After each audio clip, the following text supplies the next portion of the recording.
a las drogas. La cada vez mayor influencia de Estados Unidos significó aplicar sus métodos globalmente.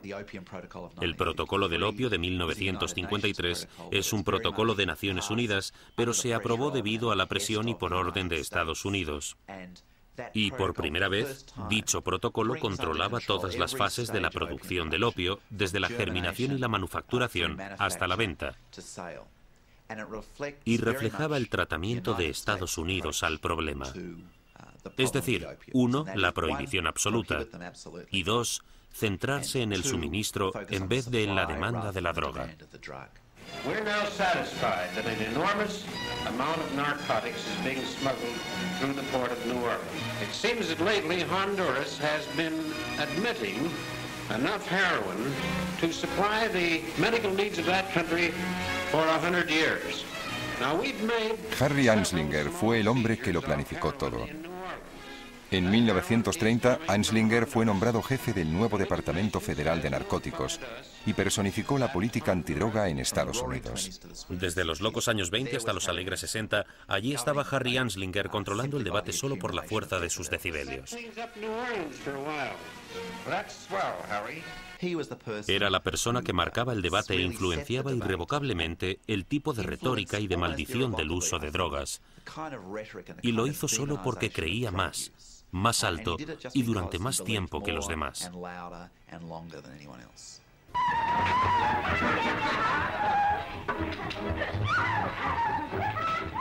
En este clima de miedo, la gente creía cualquier cosa acerca de las drogas.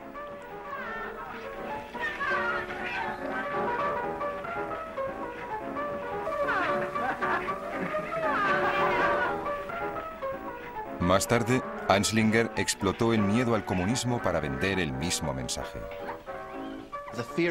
El miedo a las drogas en Estados Unidos en los años 50 solo fue superado por el miedo al comunismo, y los dos tenían mucho en común.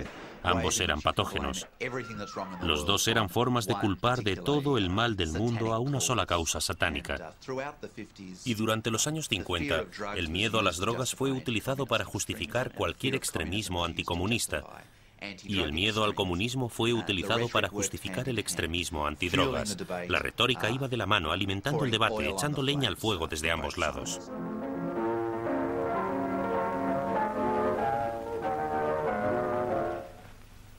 La paranoia se extendió a lugares tan lejanos como Australia.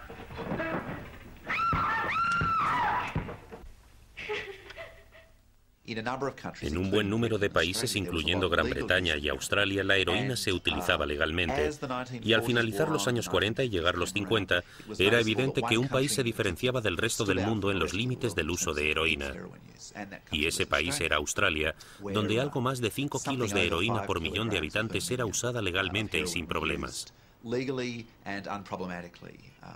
Y eso era algo, era un cambio de la norma que Estados Unidos no podía entender ni tolerar. Its centenary year for Melbourne's Royal Women's Hospital. 100 years directed solely towards a safer, healthier birth rate. Averaging 600 maternity bookings per month, the hospital welcomed... La heroína era un ingrediente activo de muchos medicamentos australianos, desde sedantes suaves para niños hasta jarabes contra la tos que podían comprarse sin problemas. La heroína llevaba prohibida 30 años en Estados Unidos, pero los médicos australianos la seguían utilizando para aliviar el dolor.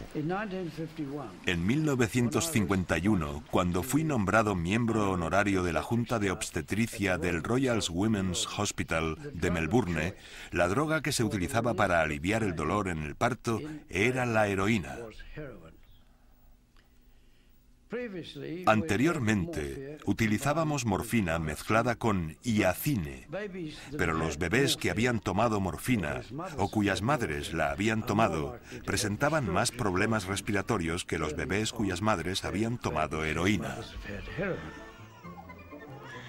Incómoda por las críticas de Naciones Unidas, en 1953, Australia prohibió la elaboración y el uso de heroína. La prohibición fue forzada a pesar de que el 80% de los médicos se oponían a la inhumana prohibición de la heroína.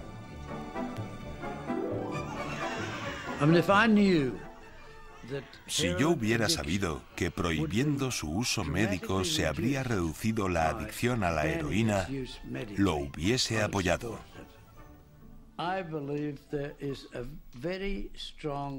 Pero creo que la heroína puede ocupar un lugar muy destacado en medicina. La actitud de Australia reflejaba la postura de la medicina británica frente a la drogadicción. Se la consideraba una enfermedad. Un médico podía prescribir heroína a un adicto como parte de su tratamiento. Lo que había sido un problema médico se convirtió en uno legal. La prohibición colisionó con los años 60, cuando la guerra del Vietnam se convirtió en un argumento para desafiar a la autoridad. Una generación de jóvenes se dejó el pelo largo, salieron a la calle a protestar y tomaban drogas. Influenciados por la retórica de Anslinger, sus padres imaginaban conexiones entre juventud, drogas y comunismo. It bugs them to see the kids that they are training for their society turn around and question the values of that society. All truth out now! All truth out now! All truth out now! All truth out now! All truth out now! All truth out now! Una segunda oleada de drogadicción empezó a extenderse por el mundo. Pero, ¿acaso recordábamos algo de la primera epidemia de drogadicción? Estábamos tan furiosos con las drogas y los drogadictos que incluso se censuró la historia de las drogas en este país. Cuando las drogas empezaron a volver en los años 60 y 70, la gente desconocía que hubiéramos tenido una epidemia anterior de heroína, de cocaína, etc. Cuando todo empezó, en esta epidemia contábamos con unas leyes muy severas, pero no evitaron que se produjera esa gran epidemia de drogas. Es muy interesante ver la política antidrogas de Estados Unidos a lo largo de 100 o 150 años y ver lo poco que hemos aprendido del pasado y cómo con nuestro entusiasmo y nuestro miedo a las drogas y nuestro entusiasmo por reprimirlas también es una represión de la historia. Nevertheless, looking back over the 3 years since I declared total war on drug abuse and labeled it America's public enemy number one, I think the depth of our commitment, our national commitment, is clear. My very reason for being here this afternoon is not to announce another short-term government offensive, but to call instead for a national crusade against drugs, a sustained, relentless effort to rid America of this scourge. We need more prisons, more jails, more courts, more prosecutors. Estados Unidos muestra cada vez mayor intolerancia con las drogas y la solución ha sido la aplicación de la ley. Desde principios de los 80, la población reclusa se ha cuadruplicado hasta llegar a 1.200.000, lo que la convierte en la más numerosa del mundo. El 60% de los presos han sido detenidos por delitos relacionados con las drogas.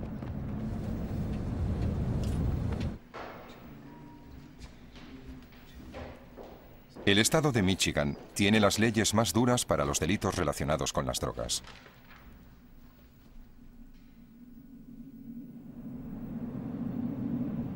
En 1989, Kevin Hanna fue condenado a cadena perpetua sin libertad condicional por tráfico de drogas. Tenía 16 años y era su primer delito. Cometí un error y me condenaron a morir aquí.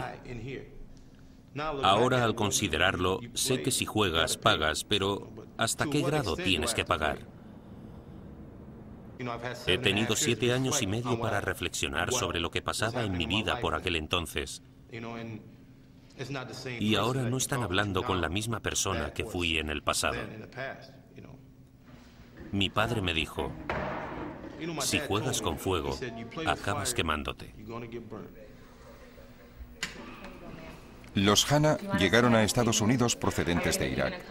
Su visión de una nueva vida para sus hijos terminó de golpe. Se produjo un estado de locura colectiva. Los políticos competían para ver quién era más duro con las drogas. La edad de Kevin se convirtió en un obstáculo, porque los políticos decían, incluso los menores, los chicos de 15 y 16 años, participan en el tráfico de drogas. Tenemos que divulgar este mensaje.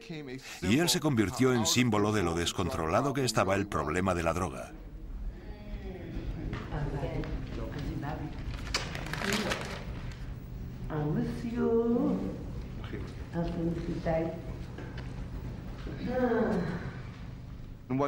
Y lo que se ignoró en esa controversia fue a Kevin como individuo. Y ese es el problema con estas leyes de mínimos obligatorios. No individualizan las sentencias.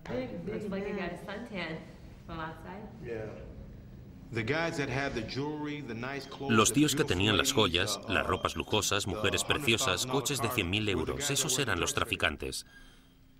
Creo que esa fue mi motivación, tener todas esas cosas. No me interpreten mal. Yo no era un traficante que viajaba por el país en un jet, no era nada de eso. Todos los días iba al instituto. Iba al instituto cuando me detuvieron.